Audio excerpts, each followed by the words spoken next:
Uma boa noite a todos, sejam todos muito bem-vindos.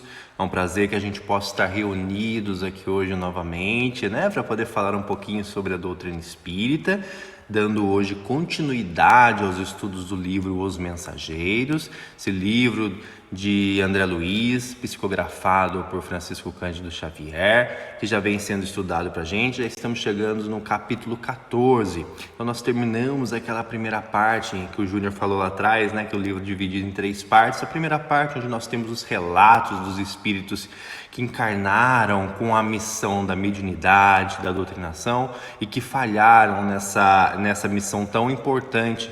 Uns relatos sobre como se sentem, o porquê falharam, como ainda são espíritos onde a matéria tem uma preponderância muito grande por se tratar de espíritos de terceira ordem, mesmo que tenham sido muito bem preparados no Ministério da Comunicação. E agora então nós vamos dar continuidade, iniciando essa segunda parte, falando um pouco agora dos preparativos e do início da viagem de André Luiz, Vicente e Aniceto para a sua primeira semana de trabalhos no Ministério da Comunicação. Então antes de iniciarmos o nosso estudo, gostaria de convidar a todos para que nós realizemos a nossa prece inicial. Vamos todos então fechar os nossos olhos, elevar o nosso pensamento a Jesus Cristo, agradecendo a oportunidade de estarmos aqui reunidos em seu nome, pedindo também um amparo da espiritualidade amiga que dirige e coordena os trabalhos da Casa Espírita, para que esse estudo possa transcorrer de uma maneira super tranquila, serena, facilitando a assimilação do conteúdo que vamos discutir hoje. Em que esse conteúdo possa ser incorporado no nosso cotidiano, se transformando em práticas da nossa vida, do nosso dia a dia, ajudando na nossa elevação espiritual. Que assim seja, graças a Deus. Então, gente, vamos aqui dar início. Vamos falar agora no início sobre o capítulo 14, os preparativos. Então, depois daquela ponderação do Vicente, né, aquele término dessa primeira parte, nós iniciamos o capítulo 14, que se intitula Preparativos. Então, ele se inicia assim: à noite, Aniceto veio ver-nos, começando por dizer: amanhã deveremos partir os 3 a serviço nas esferas da crosta. Telésforo recomendou-me certas atividades de importância, mas posso atendê-las em particular, proporcionando a ambos uma estação semanal de experiência e serviço. Fiquei radiante. Muita vez regressar ao ninho doméstico, tornar a cidade em que desenvolver a tarefa última e, todavia, não me detivera no exame das possibilidades extensas do concurso fraternal. De quando em vez, era defrontado por situações difíceis, nas quais velhos conterrâneos encaravam problemas de vulto. Entretanto, sentia-me incapaz de auxiliá-los eficientemente na solução desejável. Faltava-me técnica espiritual para fazê-lo. Não tinha bastante confiança em mim mesmo. Então a gente vê aqui no início, né?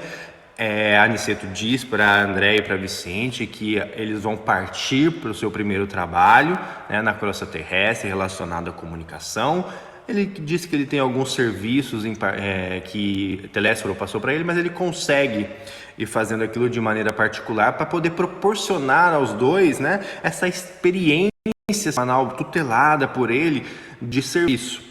A André fica radiante, e diz que sempre foi para lá visitar os amigos, visitar a família, mas mesmo percebendo problemas desses espíritos que lá se encontram ainda, ele não tinha capacidade de poder ajudá-los, porque ele ainda não estava desenvolvido o suficiente de maneira espiritual, ainda muito ligado à questão da matéria, de enxergar, de sentir, de ouvir, ainda pelos aparelhos, né, com aquela sensação de ter que utilizar ainda os aparelhos orgânicos que nós temos quando encarnados, como o olho, como o ouvido, e ele só conseguia enxergar o que ele via, não conseguia adentrar aos problemas reais que esses espíritos enfrentavam.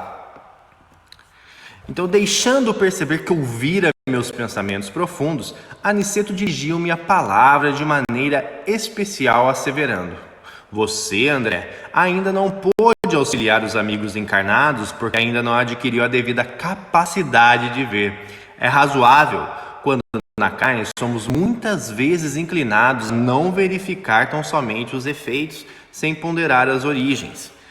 No mendigo, vemos apenas a miséria, no enfermo, somente a ruína física. Faz-se indispensável identificar as causas. Então, Aniceto, já percebendo aquela intranquilidade, como se ele estivesse lendo o pensamento de André Luiz, ele diz para André que é muito normal na situação dele, ele ainda não conseguir ajudar os seus amigos, porque a visão dele ainda muito acostumada, né, às questões materiais, ela ainda não está preparada para que possa enxergar as causas do problema. Assim como nós, no nosso dia a dia, aqui encarnados na Terra, não conseguimos muitas vezes enxergar a causa dos problemas das pessoas. Nós que estudamos a doutrina espírita, nós vemos que todas as causas estão relacionadas às nossas atitudes. E problemas são oportunidades de aprendizado. Então, quando nós olhamos, por exemplo, para o mendigo, como ele diz aqui, nós enxergamos o mendigo, a pessoa que tem que falta para ela a questão material, né? Falta para ela dinheiro, falta para ela comida, falta para ela um teto. Nós olhamos essa falência financeira dessa pessoa, mas nós não conseguimos enxergar a causa pela qual ela passa por essa falência financeira ou essa falta de bens materiais. Nós não conseguimos enxergar qual é a causa, nós não conseguimos acessar, né, todo aquele conjunto de encarnações daquela pessoa que levaram a ela a essa situação, a necessidade que ela tem de passar por essa prova ou por essa expiação. Porque nós sabemos que nós encarnamos no corpo e na situação mais adequada para o nosso desenvolvimento. Talvez essa pessoa tenha tido toda uma questão financeira muito boa em outras vidas e não soube usar. E dessa vida talvez tenha vindo para passar por essa situação, depurando essa dívida que foi deixada, vivenciando a falta e a necessidade dos bens materiais para dar o devido valor, que talvez ela não tenha dado em outra vida. O doente, a gente não sabe por que aquilo ficou impregnado no seu perispírito, talvez por faltas, por vícios, por excessos de outras vidas. Essa marca do perispírito tenha refletido no seu corpo, no seu corpo material e desenvolvido essas tais doenças. Então, a capacidade de enxergar, né, de ver essas causas ainda não está desenvolvida no perispírito de André Luiz. Ainda tem que aprender e tem que aguçar esses sentidos, como nós vamos ver a seguir. Depois de meditar alguns momentos, prosseguiu: procuraremos, contudo, remediar a situação amanhã pela madrugada. Você e Vicente apareçam no gabinete do auxílio magnético às percepções, que fica junto ao centro de mensageiros. Darei providências para que vocês alcancem o necessário melhoramento da visão. Peço-lhes, todavia, receberem semelhante auxílio em prece. Roguem a Deus e lhes permita a dilatação do poder visual. Compenetrem-se na grandeza desse dom sublime. Então a gente vê aqui que depois de falar sobre isso, Aniceto diz para ele que eles têm que ir até o gabinete do auxílio magnético.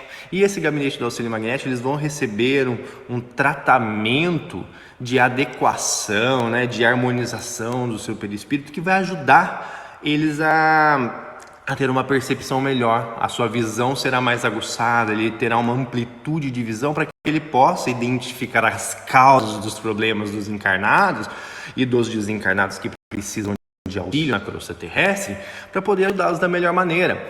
Não chegar lá e dar ajuda somente por aquilo que ele vê da matéria, e sim identificando as causas e procurando tratamento específico para determinado problema, no auxílio, no amparo, no esclarecimento do porquê aquele problema está acontecendo, procurando maneiras de onde ajudar, né, o espírito a seguir o caminho correto para que ele possa superar esse problema da melhor maneira possível. E ele diz que nesse momento onde eles estarão passando por essa harmonização, por essa magnetização, eles têm que estar em oração.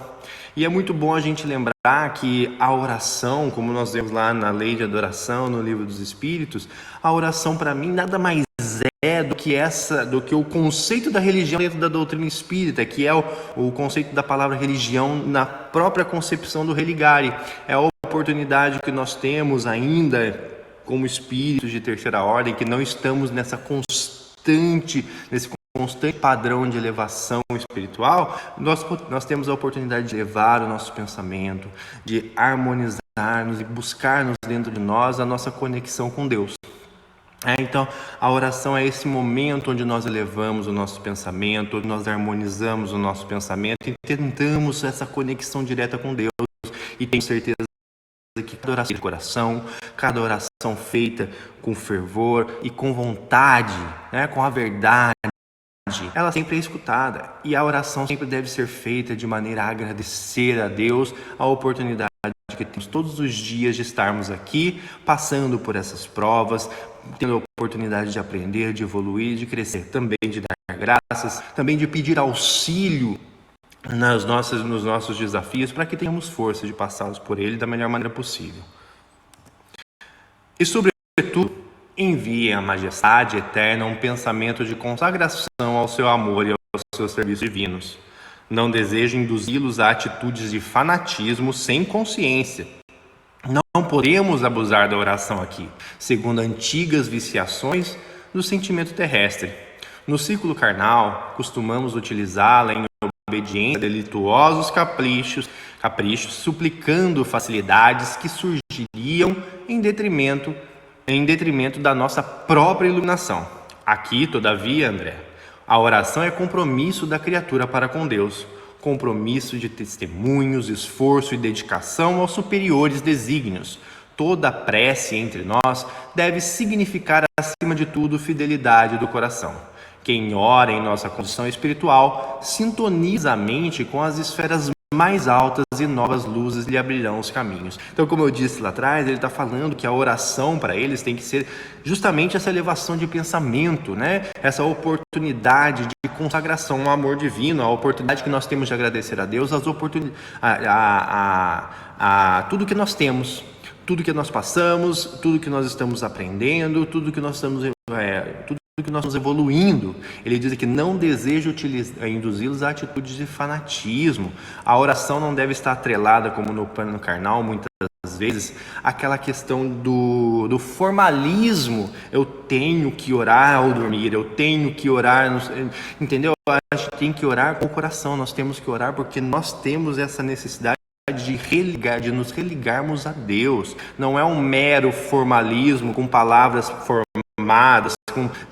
Muitas vezes oramos com essas palavras, com essas orações prontas e formadas, sem realmente prestar atenção no seu verdadeiro significado e no pedido que estamos fazendo ao realizar essa oração, ou pedido ou agradecimento.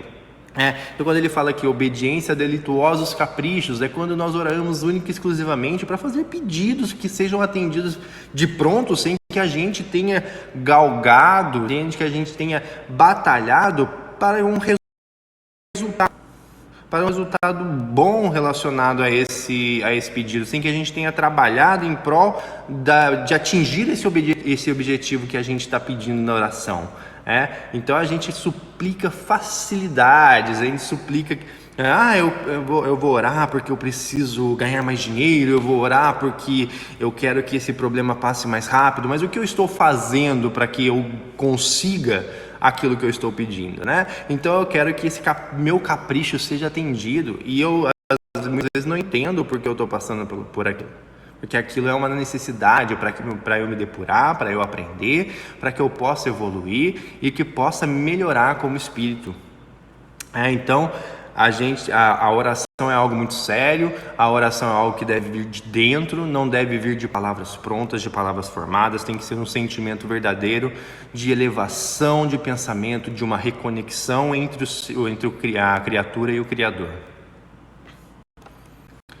Diante da nobre autoridade de Aniceto, não me atrevi a falar, e cheguei mesmo a recear a externação de qualquer pensamento. Deixou-nos o generoso instrutor palavras carinhosas de amizade e incentivo. Vicente e eu acalentávamos projetos magníficos, fiamos, pela primeira vez, cooperar a favor dos encarnados em geral. Nosso repouso noturno foi brevíssimo. Aguardávamos ansiosamente a alvorada a fim de receber o auxílio magnético no gabinete referido. Então você vê que diante daquelas palavras de Aniceto, ele nem se atreveu a falar mais nada, ele entendeu, absorveu aquilo e viu que o que Aniceto falou é realmente a mais pura verdade e a necessidade de oração. Nós estamos ainda nessa condição de terceira ordem. Quando nós evoluirmos, nós estaremos num padrão vibracional muito mais alto. Então essa elevação de pensamento, esse momento de oração vai ser cada vez mais constante, porque a nossa conexão com o mundo espiritual, com as leis reais, né, as leis de Deus estarão cada vez mais próximas. A matéria cada vez menos fará influência sobre nós e nós estaremos sempre nessa vibração de oração. Como foi dito lá em Nosso Lar, aquela sensação de oração perene, de aquele compromisso de pensamento somente em coisas boas e não pensar em coisas ruins. À medida que nós vamos evoluindo, nosso padrão vibratório, a nossa mente, o nosso pensamento vai ficando nesse padrão. Então nós vamos deixando as vicissitudes terrenas, as vicissitudes da matéria e vamos entrando num padrão espiritual elevado onde nós estamos em constante estado de oração. Então a gente vê aqui que ele diz que ele atribui generosidade ao seu orientador, né, seu instrutor, e eles começam a discutir com aquela felicidade de que vão poder começar a trabalhar, né, na costa terrestre, ajudando os encarnados, e a ansiedade é tão grande que eles, né, como se não tivesse dormido, né, foi muito breve aquele momento de descanso, e eles já estavam aguardando ansiosamente ali no gabinete magnético, né, para poder ter o auxílio. Poucas vezes orei com a emoção naquela hora. Os esclarecidos técnicos da instituição colocaram-nos primeiramente em relação mental direta com eles e em seguida submeteram-nos a determinadas aplicações espirituais que ainda não posso compreender em toda a extensão e transcendência. Observei, contudo, que a colaboração magnética não nos retirava do sentido consciencial. Aproveitei a oportunidade para a oração sincera, que era mais um compromisso de trabalho que ato de súplica propriamente considerado. Decorrido certo tempo, fomos declarados em liberdade para sair quando nos prouvesse. Então você vê que a emoção daquele momento tomou conta de André Luiz e ele ora dizendo aqui embaixo, né, que ele ora como um compromisso de trabalho. Então ele já está começando a adquirir essa postura. A oração não é mais uma prática de súplica, é uma prática cotidiana, é uma prática necessária de elevação de pensamento para que ele possa estar sempre em harmonia e exercer da melhor maneira possível o seu trabalho. Então ele diz da ligação mental que os trabalhadores fazem primeiro com ele. É necessária essa conexão para que o magnetismo seja bem feito, né? Porque o padrão vibratório, essa ligação entre mentes tem que ser feita para que o serviço flua, né?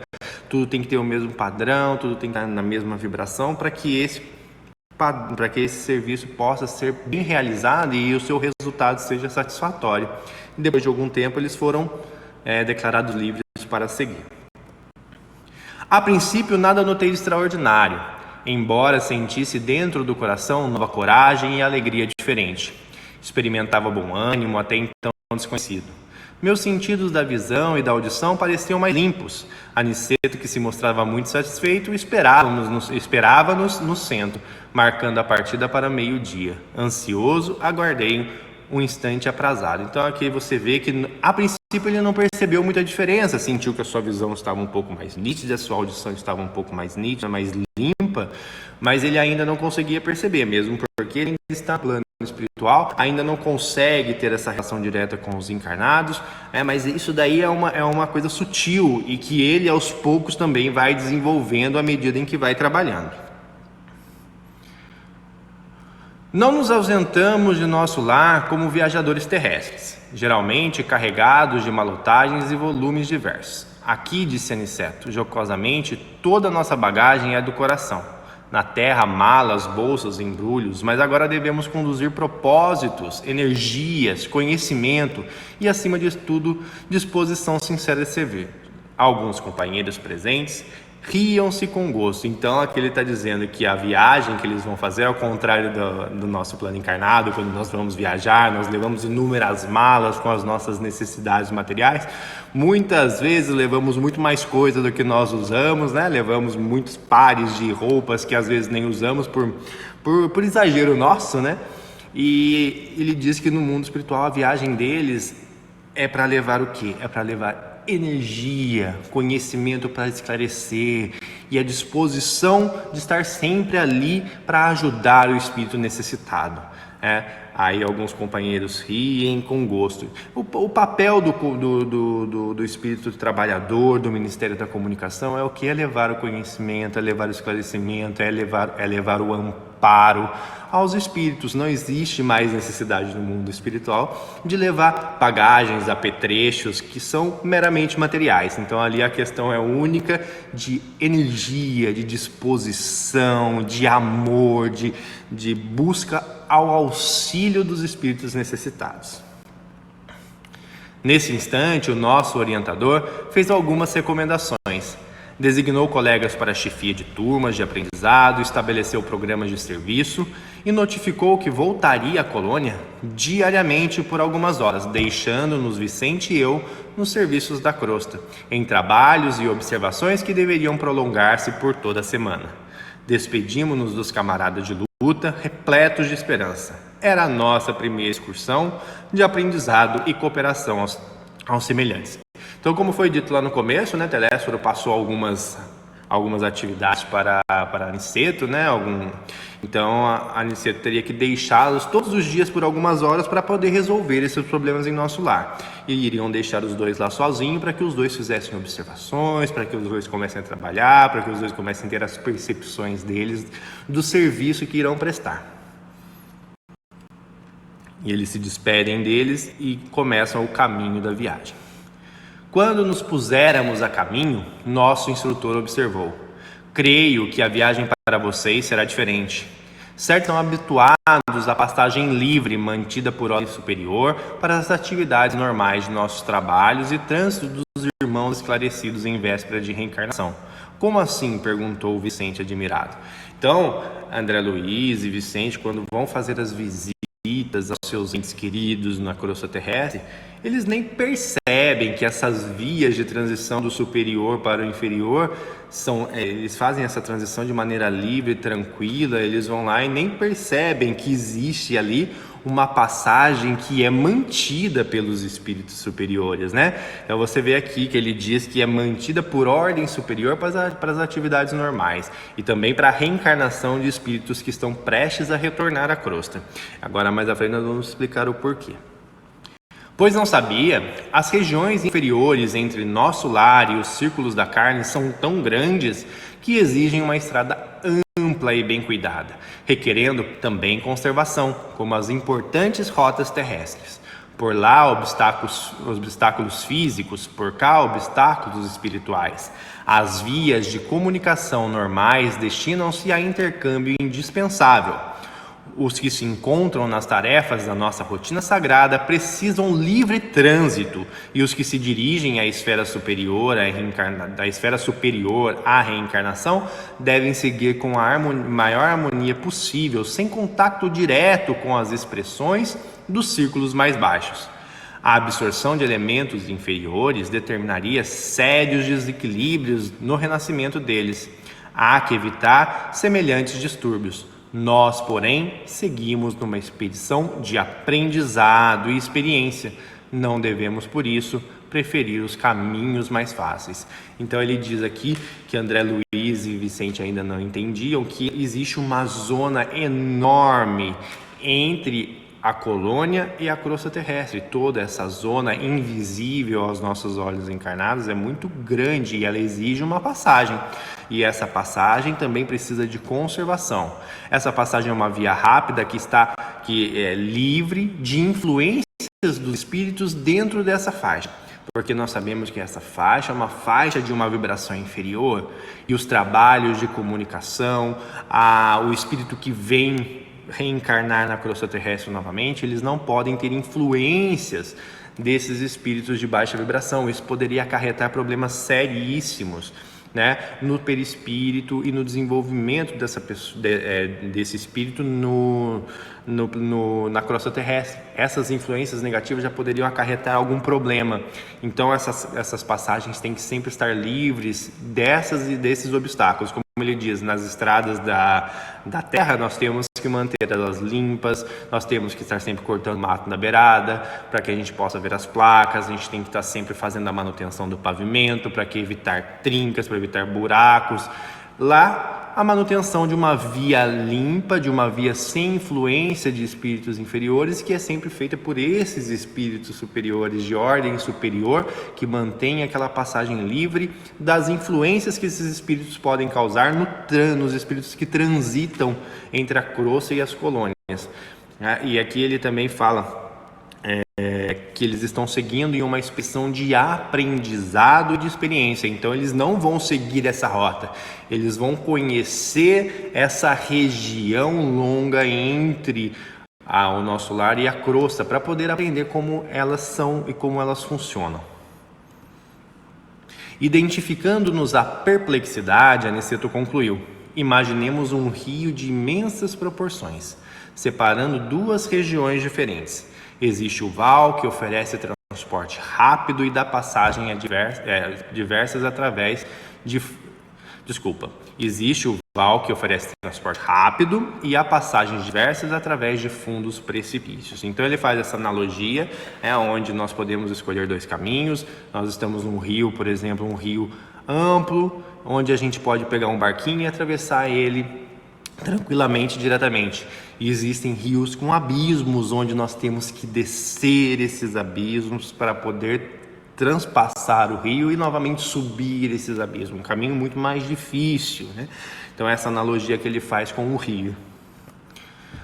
Pela expressão do bondoso instrutor, concluí que ele poderia voltar à colônia quando quisesse, que não encontraria obstáculos de qualquer ordem, em parte alguma, em razão do poder espiritual que se achava revestido, mas fazia-se peregrino como nós, por devotamento à missão de ensinar. Vicente e eu não dispunhamos de expressão vibratória adequada aos grandes feitos.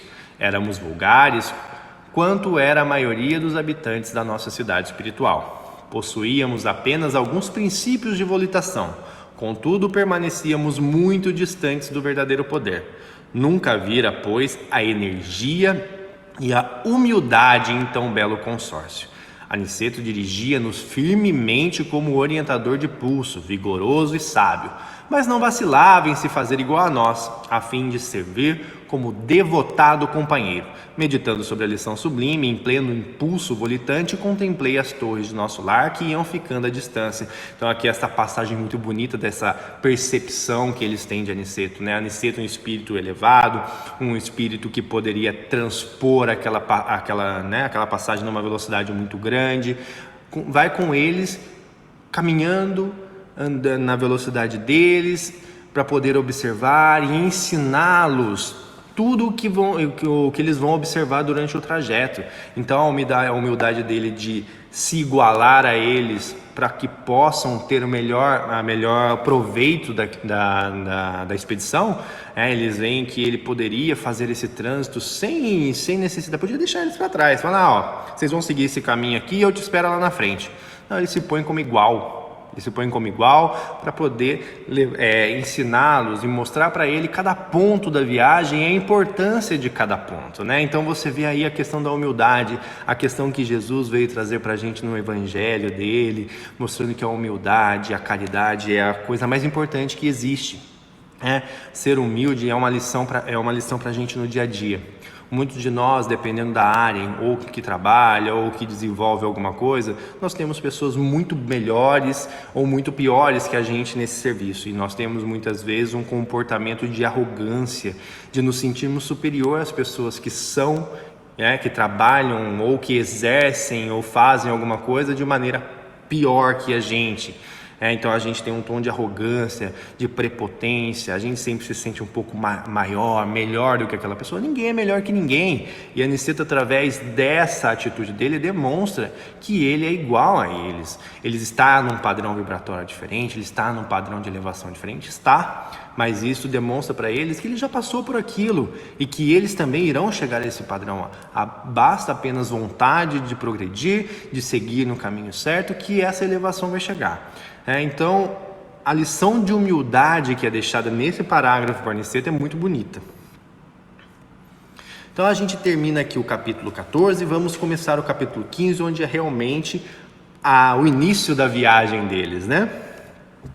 Depois de empregarmos o processo de condução rápida, atravessando imensas distâncias, surgiu uma região menos bela. O firmamento cobria-se de nuvens espessas.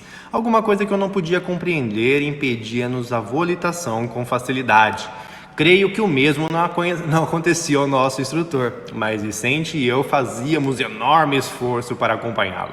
Aniceto percebeu de pronto nossos obstáculos e considerou: será conveniente utilizarmos a locomoção. A atmosfera começa a pesar muitíssimo e não devemos andar muito distante do campo da paz. Não precisaremos ir até lá. Todavia, descansaremos no posto de socorro. Encontraremos ali os recursos indispensáveis. Então, eles começaram a viagem. Enquanto estavam ali na região ainda mais próxima de nosso lar, a volitação estava tranquila. À medida que eles foram passando, eles começaram a ver nuvens espessas e começaram a sentir dificuldade de locomoção. O que seria isso, né? Nada mais é do que a mudança de padrão vibratório. É um padrão vibratório mais denso, menos quintessenciada, né? As coisas são menos quintessenciadas como eram em nosso lar. Então ali eles estão chegando mais próximo da crosta e a influência da matéria sobre eles é bem maior do que no local onde eles estavam. Então eles, como ainda são espíritos de uma vibração mais baixa, eles ainda sentem muito essa influência material. Então são espíritos ainda em desenvolvimento, ao contrário de Aniceto, que já está bem mais livre dessas influências materiais. Os espíritos de André Luiz e de Vicente sofrem mais a ação da matéria e da psicosfera de pensamentos daquela região. Então eles têm mais dificuldade, eles são espíritos ainda em desenvolvimento. Aniceto percebe aquilo e diz para ele: vamos parar de volitar e vamos utilizar a nossa locomoção comum, para eles não se esforçarem, né? Então, mais uma vez, se coloca na mesma condição deles para que eles possam caminhar juntos e observar todos os detalhes desse caminho.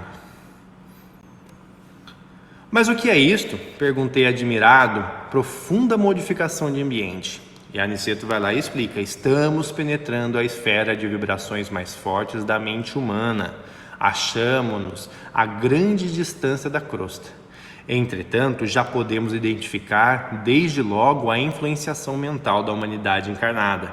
Grandes lutas desenrolam-se nestes planos e milhares de irmãos abnegados aqui se votam à missão de ensinar e consolar os que sofrem. Em parte alguma, escasseia o amparo divino. Então, foi aquilo que a gente falou, eles estão descendo e estão chegando em regiões mais próximas, onde o pensamento da humanidade já começa a ter uma força maior. E ele diz ali que a importância dos espíritos que trabalham nessa região, né, no posto de socorro, na outra colônia, e que ajudam e prestam serviço a esses espíritos que ainda estão nessas regiões mais tormentosas. E ele diz que em nenhum local existe falta de amparo divino.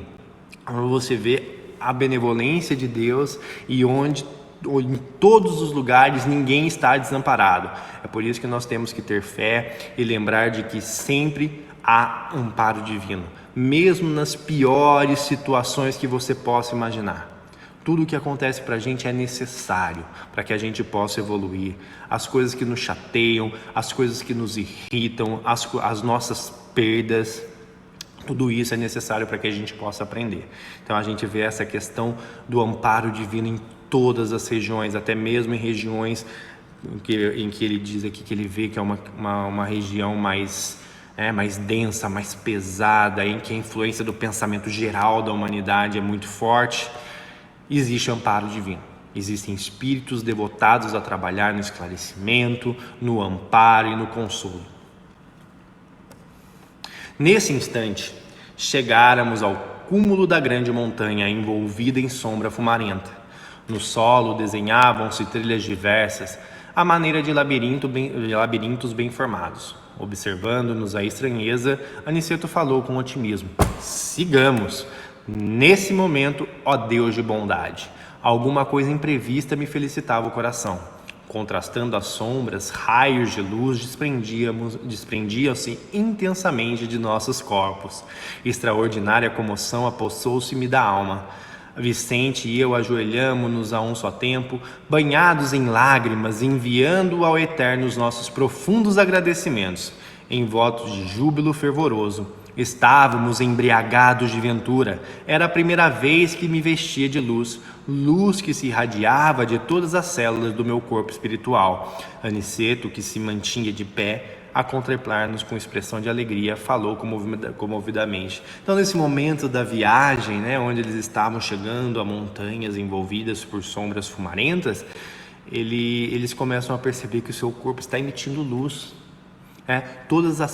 Por todas as células do seu corpo espiritual estão saindo luzes, o que demonstra uma depuração do seu perispírito em relação àquela região onde eles estão. Então aquilo dali encheu eles de alegria e eles nesse momento começaram a chorar e agradecer a Deus novamente em oração. Então você vê que quanto mais você vai evoluindo, mais o seu padrão vibratório é outro, vai elevando, e você começa cada vez mais estar em estado de oração. A oração verdadeira, a oração do coração, a oração do estado de pensamento elevado, vibração elevada, pensamento no bem, pensamento positivo, pensamento em seguir os desígnios de Deus. Então, muito bonita essa passagem, essa percepção deles, da luminosidade que sai do seu corpo espiritual. Aniceto fica super feliz, e fala comovidamente: muito bem, meus amigos, agradeçamos a Deus os dons de amor, sabedoria e misericórdia. Saibamos manifestar ao Pai o nosso reconhecimento. Quem não sabe agradecer, não sabe receber, e muito menos pedir. Durante muito tempo, Vicente e eu mantivemos-nos em prece repleta de alegrias e de lágrimas. Em seguida, retomamos a marcha como se estivéssemos vestidos em sublime luminosidade. Então você vê aí, ele falando para ele que a gente tem que agradecer a Deus essa questão de atingir esse estado novo de evolução que eles estão atingindo. A gente tem que agradecer a Deus sempre, porque tudo que nos é nos dado por merecimento. Então nós galgamos as nossas conquistas, e se a gente não sabe, como ele disse, se a gente não sabe agradecer, não sabemos receber. A gratidão é um sentimento nobre. A gratidão só gera coisa boa. A gratidão nos leva a ter empatia, nos leva a ter atitudes de amor. E quem não sabe agradecer também não sabe pedir, porque como nós vamos pedir se nós não sabemos agradecer? Quem vai ser atendido, não estou falando por Deus, estou falando por a gente mesmo, na nossa relação interpessoal. Se aquela pessoa pede para você uma vez, você vai lá e ajuda, querendo ou não, ainda somos espíritos vinculados a esse orgulho, a esse ego. Vai chegar um momento que nós não vamos ajudar mais. Deus, ao contrário, Deus sempre ajuda. Deus nunca falta amparo, mas a ajuda de Deus é aquela ajuda que se faz necessária para a nossa evolução. Então, muitas vezes nós não entendemos a maneira que Deus nos ajuda, nos colocando em provas, nos colocando em situações onde nós temos dificuldades e que nós podemos aprender com essas situações. Nós não entendemos isso e muitas vezes reclamamos. Então, a necessidade de agradecer a cada oportunidade que temos de nos desenvolver é muito importante. As surpresas, no entanto, sucediam-se ininterruptamente. Aquelas vias de comunicação eram muito diversas das que conhecia até ali. Mergulhávamos num clima estranho, onde predominavam o frio e a ausência de luz solar. A topografia era um conjunto de paisagens misteriosas, lembrando filmes fantásticos da cinematografia terrestre. Picos altíssimos semelhavam vigorosas agulhas de treva, desafiando a vastidão. Descíamos sempre como viajadores ladeando escuros precipícios em país de exotismo ameaçador. Esquisita vegetação subia do solo, de espaço em espaço, entre os grandes abismos. Aves de horripilante aspecto surgiam medrosas de quando em quando, enchendo o silêncio de pios angustiados. Rija ventania soprava em todas as direções. Então André vai começando a observar um ambiente muito diferente daquele que ele está acostumado no intercâmbio entre o nosso lar e a crosta terrestre. Ele vai vendo um ambiente mais escuro, mais sombrio, frio, com vegetações diferentes, com aves, com uma aparência, né, mais horripilante, como ele descreve aqui. Então, mais para frente, Aniceto vai explicar para eles o que é essa região. Fundamente assombrado, cobrei ânimo e perguntei ao nosso instrutor: que dizeis de tudo isso? Ignorava que houvesse tais regiões entre a crosta e a nossa cidade espiritual. À nossa frente sinto um mundo novo que é totalmente desconhecido. Por quem sois, nobre Aniceto, nada vos pergunto por ociosidade, mas essas terras me surpreendem profundamente. Aniceto, sempre amável, sorriu docemente e respondeu: todo este mundo que vemos é continuação de nossa terra. Os olhos humanos veem apenas algumas expressões do vale em que se exercitam para a verdadeira visão espiritual. Como nós, outros que observando agora alguma coisa, não estamos igualmente vendo tudo. Então aqui você vê que ele explica que aquela região ali é uma região que não é observável aos olhos humanos, né? Aos olhos do corpo encarnado. São regiões que nós ainda desconhecemos e que existem diversos globos intercalados com diversas regiões de padrões vibratórios diferentes e que só são perceptíveis à medida em que o espírito vai evoluindo, ou quando desencarnamos e vamos evoluindo. Cada vez que vamos evoluindo, vamos atingindo uma esfera diferente desse globo. Então essa região que eles estão visitando, eles não conhecem por quê? Porque é uma região onde eles não estavam quando estavam encarnados e quando saíram, passaram tempo em regiões trevosas, no umbral, né? E foram para nosso lar após o despertar de consciência e foram se depurando à medida em que foram auxiliados e tratados. Então ele começa a explicar que existem várias regiões em que o olho humano não pode ver. E não pode ver por quê? Porque é necessário que não veja. Porque eles estão ali, nós estamos aqui em um processo de evolução em que nós estamos tendo aquilo que é necessário para a nossa evolução. Nada além disso. Este, André, é um domínio diferente. A percepção humana não consegue aprender senão determinado número de vibrações. Comparando as restritas possibilidades humanas com as grandezas do universo infinito, os sentidos físicos são muitíssimo limitados. O homem recebe o reduzido noticiário do mundo que lhe é moradia.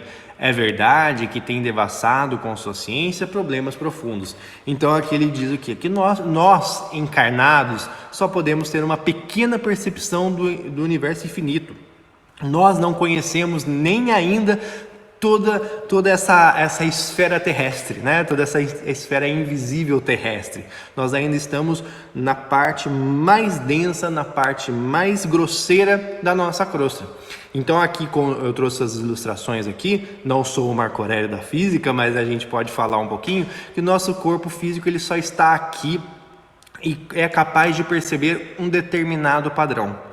Então, na audição, nós temos a faixa de som audível, o comprimento de onda que nós conseguimos ouvir. Então, nós conseguimos ouvir de um padrão até outro padrão. Abaixo desse padrão é considerado o infrassom e acima desse padrão é o ultrassom. Nós temos ferramentas que utilizamos e podemos medir o som em padrões inferiores ao som audível e superiores ao som audível. O ultrassom, por exemplo, é utilizado na maternidade para que a gente possa verificar o sexo do bebê, como ele está, né? E o infrassom também existem mecanismos e aparelhos que nos ajudam a medir. Mas dentro do nosso espectro audível é muito limitado. A mesma coisa com a visão. Nós temos um espectro de luz que nós conseguimos ver, que vai do infravermelho até o ultravioleta. Nós temos mecanismos para medir micro-ondas, ondas de rádio, raio-x, raios gama, mas a nossa visão material, orgânica, ela só nos permite verificar entre o vermelho intenso e o ultravioleta. Então, a partir daí, é infravermelho e para baixo é ultravioleta, e o olho não é capaz de ver. Então imagina a infinidade de coisas que nós não temos acesso devido à nossa limitação do corpo material. Então a gente ainda tem uma percepção muito pequena do universo e até mesmo do nosso planeta. A astronomia terrena conhece que o Sol, por medidas aproximadas, é 1.300.000 vezes maior que a Terra e que a estrela Capella é 5.800 vezes maior que o nosso Sol. Sabe-se que Arcturo equivale a milhares de sóis iguais aos que nos ilumina. Está informada de que Canopus corresponde a 8.760 sóis idênticos ao nosso.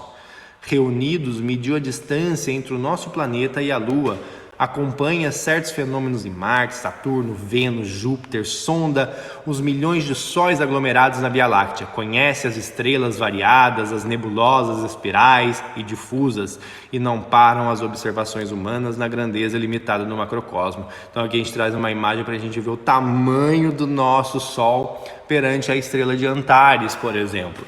Então nós somos muito pequenos, nós temos uma percepção muito pequena do universo, nós não fazemos ideia ainda do que é o nosso universo. Nós temos ainda muito o que caminhar, muito o que evoluir, muito o que crescer, para que a gente possa realmente ter uma visão de tudo. Então conhecer, para você ver, o André Luiz e Vicente ainda não conhecem nem essa região entre o nosso lar e a crosta terrestre. E acima de nosso lar existem outras esferas e outras esferas até se atingir um nível espiritual, um padrão elevatório, um estado de espírito maior. A ciência também vai igualmente aos círculos atômicos, analisa a materialização da energia, o movimento dos elétrons, estuda o bombardeio de átomos e esquadrinha corpúsculos diversos, mas todo esse trabalho com a colaboração de lunetas de alta potência e dos geradores de milhões de volts ainda é serviço que apenas identifica os aspectos exteriores da vida. Então o que a gente está falando ali é que o ser humano já utiliza de mecanismos e de ferramentas para poder explorar o mundo macro, como nós vimos, as estrelas, os planetas que são muito maiores do que a Terra, e também o mundo menor, chegando até o átomo, onde nós temos lá a menor partícula, menor partícula que conhecemos, que é o átomo, que é formado por prótons, elétrons e nêutrons. Já estudamos como esses elétrons se comportam, a excitação desses elétrons, o salto desses elétrons entre uma órbita e outra. Estudamos tudo isso, mas esses aparelhos só nos permitem chegar até um certo ponto e todos eles são exteriores à vida. Ainda não temos as percepções espirituais, o padrão vibratório diferente. Há, porém, André, outros mundos sutis dentro dos mundos grosseiros, maravilhosas esferas que se interpenetram. O olho humano sofre variadas limitações e todas as lentes físicas reunidas não conseguiriam surpreender o campo da alma, que exige o desenvolvimento das faculdades espirituais para tornar-se perceptível. A eletricidade e o magnetismo são duas correntes poderosas que começam a descortinar aos nossos irmãos encarnados alguma coisa dos infinitos potenciais do invisível, mas ainda é cedo para cogitarmos de êxito completo. Somente ao homem de sentidos espirituais desenvolvidos é possível revelar alguns pormenores das paisagens sob os nossos olhos. A maioria das criaturas ligadas à crosta não entende essas verdades, senão após perderem os laços físicos mais grosseiros. É da lei que não devemos ver senão o que possamos observar com proveito. Então você vê aqui que ele diz, que existem vários mundos, várias esferas maravilhosas que se interpenetram e que o olho humano ele só é capaz de verificar aquilo que é necessário para ele. Então, como ele diz aqui nessa última frase, é lei, não devemos ver senão o que possamos observar com proveito. Então, o que é proveitoso para a gente, encarnado, é o que nós podemos ver, é o que nós podemos tocar, é o que nós podemos alcançar. É o necessário para que nós possamos passar por aquilo que temos que passar para atingir os nossos objetivos. Aqui ele também faz uma ressalva sobre a eletricidade e o magnetismo, que são duas coisas que nós não enxergamos, mas sabemos que existe, pois nós conhecemos os seus efeitos. Pegamos um ímã, nós colocamos ele em polos diferentes, nós sabemos que eles vão se atrair. Colocamos nos polos iguais, sabemos que eles vão se repelir, mas nós não enxergamos o magnetismo. A eletricidade, nós sabemos que a eletricidade existe a corrente, nós não enxergamos a eletricidade, podemos enxergar os raios, tudo, mas as ondas elétricas nós não conseguimos enxergar. Então elas são pequenas percepções do invisível, mas ainda estamos muito longe de conseguirmos em si, fazer essa conexão direta com o invisível por falta de desenvolvimento espiritual. Muitos de nós só temos uma relação com o espiritual depois que encarnamos. Passamos uma vida toda dando importância somente ao material, importância somente à matéria. Preciso viver minha vida ao máximo porque minha vida é única. Muitos de nós temos essa percepção de que a vida é única e eu preciso aproveitá-la ao máximo. E só temos a noção do espiritual quando desencarnamos. Nesta altura, Aniceto calou-se. Comovido com as instruções, guardei religioso silêncio. Agora, em meio das sombras, divisava alguns vultos negros que pareciam fugir apressados, confundindo-se nas trevas das furnas próximas. Nosso orientador avisou cauteloso: procuremos interromper os efeitos luminosos do nosso corpo espiritual. Bastará que pensem com vigor na necessidade dessa providência. Estamos atravessando zona extensa e a que se acolhem muitos desventurados, e não é justo humilhar os que sofrem com a exibição de nossos bens. Então você vê mais uma vez Aniceto dando uma lição de humildade, em que nós não devemos nos mostrar superiores a esses espíritos, nós não devemos mostrar a nossa luminosidade simplesmente por mostrar a nossa luminosidade. Ela não é necessária nesse momento. Nós podemos deixar de fazer o uso desse dom e manter o nosso pensamento no nosso objetivo, para que isso possa ser atendido. A gente não tem que ficar mostrando para eles que somos superiores, fazendo com que aqueles espíritos já atormentados se vejam em uma condição inferior e talvez se amargurem muito mais. Então, Aniceto, numa demonstração enorme, mais uma vez, de humildade, dá essa lição para os dois. Então você vê o comportamento de um espírito mais elevado. Ele diz que Aniceto é rigoroso, que Aniceto, quando vai dar as suas lições, é de forma direta e concisa. É como nas comunicações. As comunicações com o espírito, se a comunicação é cheia de elogios, cheia de palavras bonitas, cheia de interlocução, não vem de um espírito superior. O espírito superior é simples e direto. É assim, ponto, acabou. Não é, olha, você tem se comportado de uma maneira muito boa, você é um ser isso, você é um ser aquilo. Não. Ele vem, te diz o que tem de fazer de maneira clara e concisa, e ao mesmo tempo é carinhoso, ao mesmo tempo é humilde, e te dá essa lição através de gestos. Não é através de palavras, é através de gestos que você começa a perceber a superioridade desse espírito, como o comportamento de Aniceto demonstra em todas as ocasiões até o momento em que eles estão passando. Obedecendo ao conselho, verifiquei o efeito imediato. Os fios de luz que me irradiavam do corpo apagaram-se como por encanto. A excursão tornou-se menos agradável. Descíamos milagrosamente através dos espenhadeiros de longa extensão. A sombra fizera-se mais densa, a ventania mais lamentosa e impressionante. Após algum tempo de marcha em silêncio, divisamos ao longe um grande castelo iluminado. Aniceto fez um gesto significativo com o indicador e explicou: é um dos postos de socorro do Campo da Paz.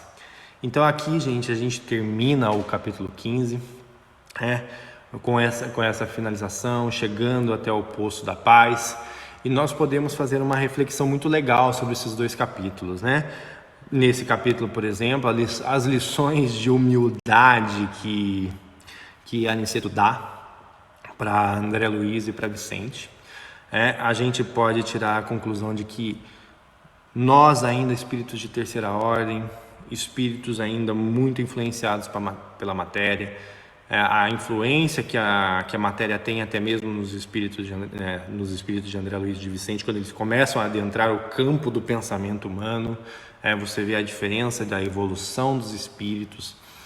Tiramos a conclusão né, de que ainda temos muito que caminhar, que existem diversas esferas em nosso globo que ainda desconhecemos e que estamos nessa condição porque é a condição que nos é necessária para atingir os nossos objetivos.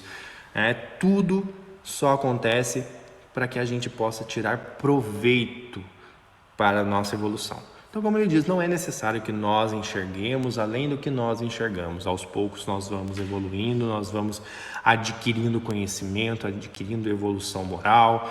Aos poucos nós vamos atingir o nosso self, né? A caminhada é longa, mas ainda temos que juntar todas essas nossas personalidades, né? Até que atinjamos um ápice onde não tenhamos a influência negativa de outras vidas e sempre já tenhamos superado todas as vicissitudes da matéria.